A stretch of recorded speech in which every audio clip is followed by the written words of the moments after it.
মোহনপুর দ্বাদশ সমান বালিকা বিদ্যালয়ের ডিএনএ ক্লাবের উদ্যোগে আজ একটি বিজ্ঞানভিত্তিক কার্যক্রম অনুষ্ঠিত হয়েছে।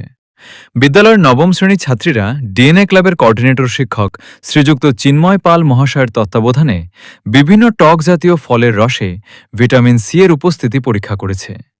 এই পরীক্ষার জন্য অতি সাধারণ কয়েকটি উপকরণ ব্যবহৃত হয়েছে, যেমন লেবুর রস, তেঁতুল এবং আনারস, আয়োডিন দ্রবণ, স্টার্চ দ্রবণ বা মাড়ের জল, ড্রপার এবং টেস্ট টিউব।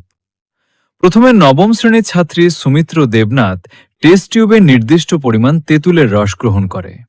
এরপর তাতে কয়েক ফোঁটা স্টার্চ দ্রবণ যোগ করে। তারপর ড্রপারের সাহায্যে ধীরে ধীরে আয়োডিন দ্রবণ মিশিয়ে নাড়াতে থাকে এবং টেস্ট টিউবের মধ্যে থাকা দ্রবণের রং পর্যবেক্ষণ করতে থাকে। পরীক্ষায় দেখা যায়, যতক্ষণ পর্যন্ত তেঁতুলের রসে ভিটামিন সি উপস্থিত থাকে ততক্ষণ আয়োডিনের রং স্থায়ী হয় না, কিন্তু যখন সমস্ত ভিটামিন সি বিক্রিয়া সম্পন্ন করে তখন দ্রবণে স্থায়ী নীল কালো রং দেখা যায়। এরপর তুরা দাস ও আনেশা দেবরয় একইভাবে আনারস ও তেঁতুলের রস নিয়ে পরীক্ষা করে এবং ফলের উপস্থিত ভিটামিন সি এর উপস্থিতি পরীক্ষা করে। তারা তেঁতুলের রস, আনারসের রস ও লেবুর রসের মধ্যে তুলনামূলক পর্যবেক্ষণ করে। পরীক্ষার পর তারা বুঝতে পেরেছে, যে নমুনায় নীল কালো রং দেখা দিতে বেশি সময় লাগে বা বেশি আয়োডিন প্রয়োজন হয়, সেই নমুনায় ভিটামিন সি এর পরিমাণ বেশি থাকে।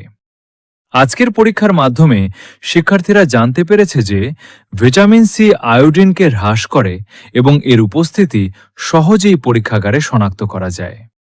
সমগ্র কার্যক্রমে নিরাপত্তা ও সঠিক পরীক্ষণ পদ্ধতি অনুসরণ নিশ্চিত করেন ডিএনএ ক্লাবের শিক্ষক শ্রীযুক্ত চিন্ময় পাল মহাশয়। এ ধরনের হাতে কলমে বিজ্ঞান চর্চা শিক্ষার্থীদের বৈজ্ঞানিক মনোভাব গড়ে তুলতে এবং বাস্তব জীবনের সঙ্গে বিজ্ঞানের সম্পর্ক উপলব্ধি করতে বিশেষভাবে সহায়তা করে। শুধু তাই নয়, ডিএনএ ক্লাবের মাধ্যমে অতি সাধারণ উপকরণের দিয়ে এই ধরনের নিত্য নতুন পরীক্ষায় বিদ্যালয়ের ছাত্রছাত্রীদের মধ্যে যেমন বিজ্ঞান মনস্কতা তৈরি হচ্ছে, তেমনি ভবিষ্যতে বিজ্ঞানের প্রতি তাদের আগ্রহ ও অনেকাংশে বৃদ্ধি পাচ্ছে, তা বলার অপেক্ষা রাখে না। ধন্যবাদ।